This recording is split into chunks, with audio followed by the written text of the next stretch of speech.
Okay, so one of the biggest pulls for travel for me is this kind of idea that you're going to stumble across something really like magical. So like the idea that you'll be like walking through the Himalayas and all of a sudden you'll see like a Yeti. You guys make like eye contact and you'll be like, yes, we understand each other, and then you walk off. Also the idea that you could walk into a rainforest and a fairy will come up to you and turn you into a really small person and you'll hang out with a bat and Robin Williams and like we'll fight for the protection of the rainforest. But actually for me it's a little bit more selfish, so like I'm always really hoping that I'll find some sort of magical superpower that will help me, like a little necklace that will make me able to breathe underwater. And in that case I can swim because I'm a horrible swimmer. But yeah, so this kind of followed me while I was studying abroad in Ghana during college. For those of you who are geographically challenged, Ghana is in Western Africa. It's about the size of Colorado. More importantly, it is next to a country called Togo. You can remember Togo because it sounds like pogo, and Togo kind of looks like a pogo stick.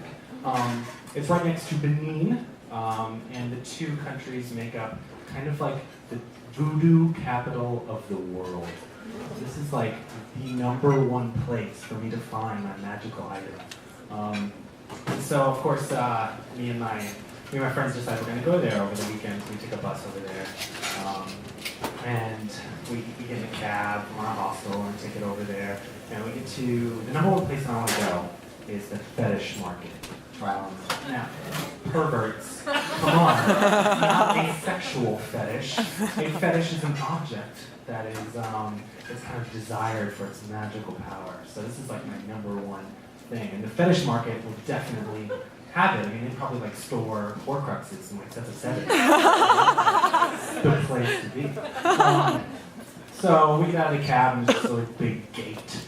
And this guy comes up to the gate but there's a sign that says like Voodoo Marché. And you're just like, yes, this is the place. I'm gonna find something.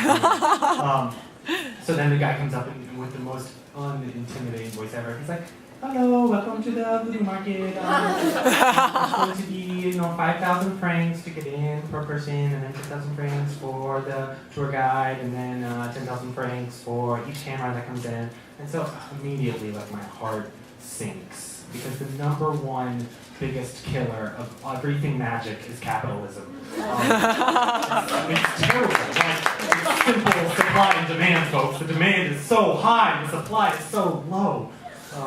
It's just, it's awful. And plus, you don't even pay for magical things anyway. You do a somersault through some rotating blades, find out that Jehovah's spelled with an I, and you walk across a little camouflage pathway and kill a little Templar, and you're good. You get the thing. Okay. So we pay. Well, first I bought a room. So I bought a room down. I'm like, shit. We don't need a tour guide. What are you talking about? We only got 1 camera, so capitalism for you. So we're in there, and we go in, and it's kind of like this desert kind of like warehouse-ish area. No roof or anything, and there's like these shacks around, these huge tables, and on these tables there are just skins, animal skins, and hooves of things, and antlers, and heads, shrunken heads of monkeys, and things like that. And it's terrifying. And so we're going around, and the tour guide, who's not our tour guide because we didn't pay for him, is now the salesman. He's like, over here, in his unintimidating voice, over here we have the chimpanzee hand, and the chimpanzee hand will make you, if you're a goalie, a soccer goalie, then it'll make you better. Soccer in America. And he's like, oh, over here we have the porcupine, with quills, and you can get that, and it'll make you cure your asthma. And I'm like, who cares about porcupines? No porcupines in Africa. So basically, we get through that, and I'm going through, and I'm like, I can't even get anything through customs anyway. It's ridiculous. It's all like live animal stuff. I'm like feeding into like poacher heaven. I know, right? So finally we get to the end, and there's this shack, and he's like, do you want to see the voodoo priest? And I was like, yes, of course. And he's like, okay. And I'm like, okay. He's not going to charge me for it. Capitalism, beating you. So we go into this shack, and the voodoo priest comes out, and he's got this like cowboy hat on, Crocodile Dundee hat, and I'm like, yes. And our tour guide, it's not our tour guide, it's now our interpreter, and he's talking to us, and the voodoo guide, they pull out these little items, and like one item is like this little thing where you whisper into your travel location and put it up and it makes it good luck while traveling. And then like another thing is like a love potion, which is so exciting. And then all these little items. And one thing that you put in your house and then you kind of like smoke a cigarette, or you give it a cigarette and then it protects your house forever. I don't know, really weird. So he's like, and so we're like, yeah, these are so cool. Like, how much? And he's like, oh, we must ask the gods. I'm like, oh, we must ask the gods. And so he like rolls these cowrie shells, and he's like, oh, this one is 500,000 CD. And I'm like, no, goddamn.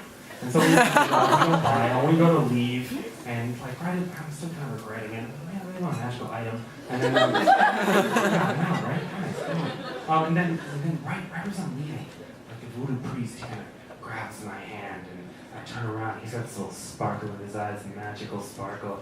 Yes.